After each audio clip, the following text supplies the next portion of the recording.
आज का जो टॉपिक है वो है फ्यूल सेल। फ्यूल सेल एक ऐसा इलेक्ट्रोकेमिकल डिवाइस है जो कि केमिकल एनर्जी को इलेक्ट्रिकल एनर्जी में कन्वर्ट करता है।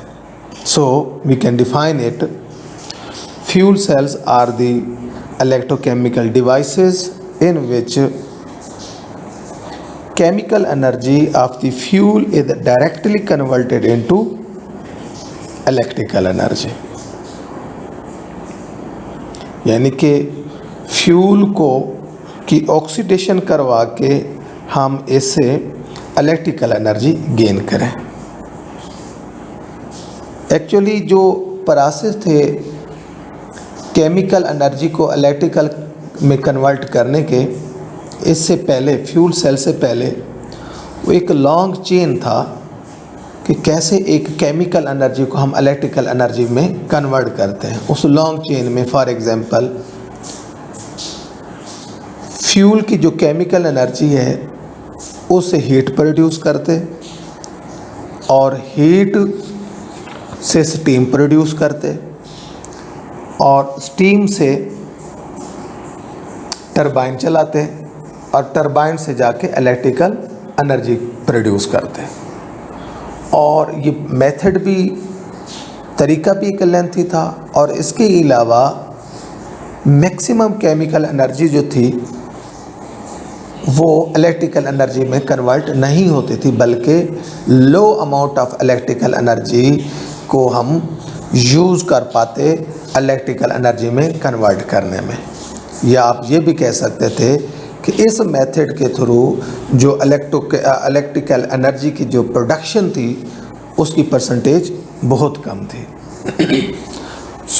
तो साइंटिस्ट ने कोशिश की कि हम कोई ऐसा मेथड डिज़ाइन करें, कोई डिवाइस डिज़ाइन करें जो डायरेक्ट केमिकल एनर्जी को इलेक्ट्रिकल एनर्जी में कन्वर्ट करे without the intervention of thermal devices such as generator, turbine. यानी कि हमें टरबाइन और जनरेटर की ज़रूरत ना पड़े, थर्मल डिवाइसेस की ज़रूरत ना पड़े, डायरेक्ट केमिकल एनर्जी को हम इलेक्ट्रिकल एनर्जी में कन्वर्ट कर सकें। तो ये उनकी कोशिश के बाद एक हम इस काबिल हुए कि they develop galvanic cell. Galvanic cells उन्होंने डिज़ाइन किया जिसकी मदद से reaction of oxidation of the fuel cell, यानी फ्यूल की जो ऑक्सीडेशन की मदद से इलेक्ट्रिकल केमिकल एनर्जी को इलेक्ट्रिकल एनर्जी में कन्वर्ट किया गया। यानी कि वहाँ यूज़ हुआ ऑक्सीजन का भी और फ्यूल की जो है रिएक्शन, फ्यूल में जो केमिकल रिएक्शन है इनको यूज़ करते हुए और ऑक्सीजन की रिडक्शन को यूज़ करते हुए इलेक्ट्रोकेमिकली कामयाब हुए कि केमिकल एनर्जी को इलेक्ट्रिकल एनर्जी में कन्वर्ट करने में। यानी कि हम ये भी कह सकते हैं कि गैल्वेनिक सेल्स आर दो cell in which the reactions of oxidation of the fuel and a reduction of the oxygen proceed electrochemically। तो 1839 में इस तरह का सेल जो है गैल्वेनिक सेल प्रोड्यूस किया गया, जिसमें प्लैटिनम के इलेक्ट्रोड यूज़ किए गए। एक इलेक्ट्रोड पर हाइड्रोजन गैस को बबल करवाया गया और दूसरे इलेक्ट्रोड पर ऑक्सीजन को बबल करवाया गया और इस तरीके से केमिकल एनर्जी को इलेक्ट्रिकल एनर्जी में कन्वर्ट किया गया। अब ये जो फ्यूल सेल हैं इनकी इम्पोर्टेंस आप एंड पे भी देखेंगे, वैसे यहाँ भी कुछ मैं बता देता हूँ। Fuel cells have been used as sources of power in spacecraft में, and major research efforts are underway to develop their use in automobile in order to minimize air pollution and noise। यानी कि aircraft में space में हम space craft बोलें उधर use कर रहे हैं फ्यूल सेल को। इसके अलावा ऑटोमोबाइल की तरफ इसको पर इस पर स्टडी जारी है और ऑटोमोबाइल में यूज़ भी किया जा रहा है। और इनके बेनिफिट क्या हैं?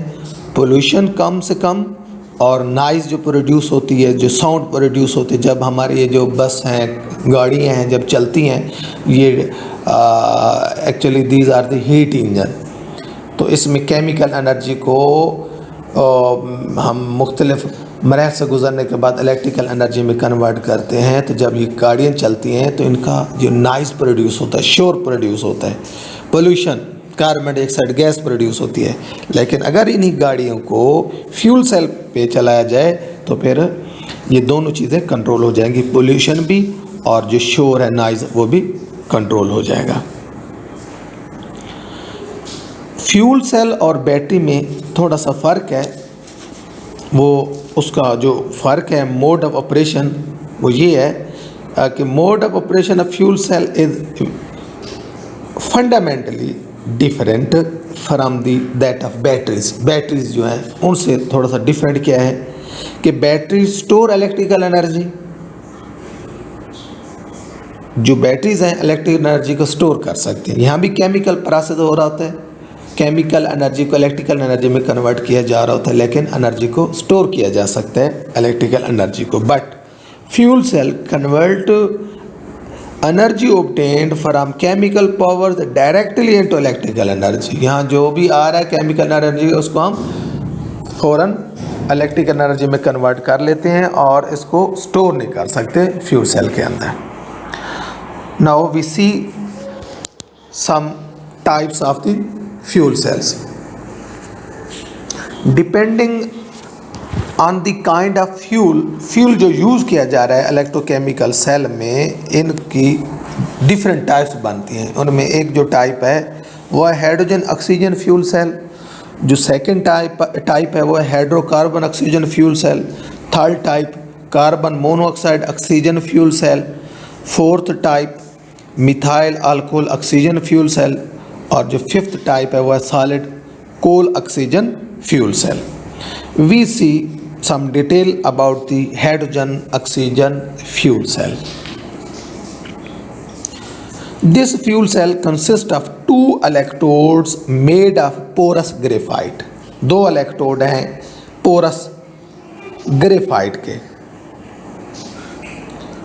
और इनके अंदर इनमें इन इलेक्ट्रोड पर प्लाटिनम की कोटिंग करते हैं ताकि इन इलेक्ट्रोड की एफिशिएंसी को बढ़ाया जा सके। अब इन्हीं इलेक्ट्रोड्स को प्लेस करते हैं इलेक्ट्रोलाइट में, और ये इलेक्ट्रोलाइट सोडियम हाइड्रोक्साइड का हो सकता है या पोटाशियम हाइड्रोक्साइड का हो सकता है। और हाइड्रोजन को और ऑक्सीजन को बबल करवाते हैं, हाइड्रोजन को और ऑक्सीजन को बबल करवाते हैं इन इलेक्ट्रोड पर under the pressure of round about 50 atm। जब इन इलेक्ट्रोड्स को कनेक्ट करते हैं तो फ्लो ऑफ इलेक्ट्रिक करंट जो है ना वो टेक प्लेस होता है।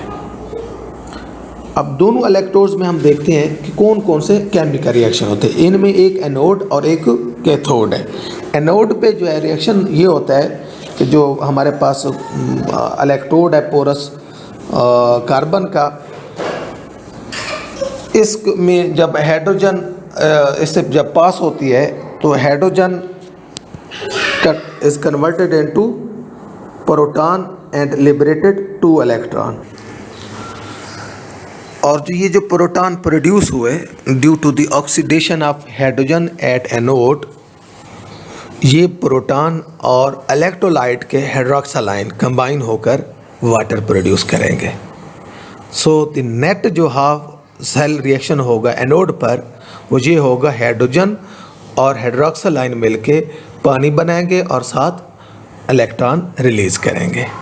अब ये इलेक्ट्रॉन मूव करेंगे टुवर्ड द कैथोड। अब कैथोड पे रिएक्शन क्या होगा, ये इलेक्ट्रॉन आएंगे एनोड से कैथोड की तरफ, और कैथोड पर ऑक्सीजन को बबल किया जा रहा है, उसको सेंड किया जा रहा है, पास किया जा रहा है, और पानी भी मौजूद है। पानी जो इलेक्ट्रोलाइट में है, तो ये मिल के हाइड्रोक्सिल आयन बनाएंगे। So when we combine this two half reaction, anodic and cathodic, we get overall cell reaction. Overall cell reaction क्या होगा? Hydrogen oxygen they will combine and they give us water, और इसके साथ electricity produce होगी। तो EMF of the cell was found to be 1.23 volt. एक cell से 1.2 volt जो है EMF डेवलप हो रही है। The cell reaction is the same as combustion of hydrogen in air or oxygen। जो रिएक्शन हो रहा है वैसे ही जिस तरह एक हाइड्रोजन को हम कंबस्टन करवाते हैं ऑक्सीजन की मौजूदगी में या एयर की मौजूदगी में, यहाँ भी ऐसे ही रिएक्शन होगा। Energy of the fuel oxidation has not been liberated as heat. यहाँ हीट के तौर पर एनर्जी हमें नहीं मिल रही, बल्कि it is directly converted into electrical energy. यानी कि अगर हाइड्रोजन को अलग हम कंबस्टन उसकी करवाते हैं तो वहाँ हीट प्रोड्यूस होगी। उस हीट को हम नेक्स्ट स्टीम में ले जाएं, वाटर की स्टीम बनाएं, स्टीम से फिर टरबाइन जलाएं, टरबाइन से फिर हम इलेक्ट्रिसिटी प्रोड्यूस करें। यहाँ भी हाइड्रोजन और ऑक्सीजन के रिएक्शन हो रहे हैं, लेकिन डायरेक्ट केमिकल एनर्जी को इलेक्ट्रिकल एनर्जी में कन्वर्ट किया जा रहा है। और ये सारा जो है सेटअप फ्यूल सेल का इस फिगर में आप देख सकते हैं। अब फ्यूल सेल जो है ना, इनमें इलेक्ट्रोलाइट की बेस पे इनकी हमने मुख्तलिफ टाइप भी देखी कि हम इलेक्ट्रोलाइट किस किस्म का यूज़ कर रहे हैं। यहाँ हमने जो है इलेक्ट्रोलाइट देखा वो सोडियम हाइड्रोक्साइड या पोटाशियम हाइड्रोक्साइड का इलेक्ट्रोलाइट है। इसके अलावा भी कि हम चाहते हैं कि ये जो फ्यूल सेल की जो है ना टाइम, कम से कम टाइम में हमें केमिकल एनर्जी को इलेक्ट्रिकल एनर्जी में कन्वर्ट कर दें, और फिर हो भी लाइट वेट, इसको उठाना भी आसान हो, इसकी ट्रांसपोर्टेशन फ्यूल सेल की आसान हो, ताकि हम स्पेस क्राफ्ट में ले जाएं।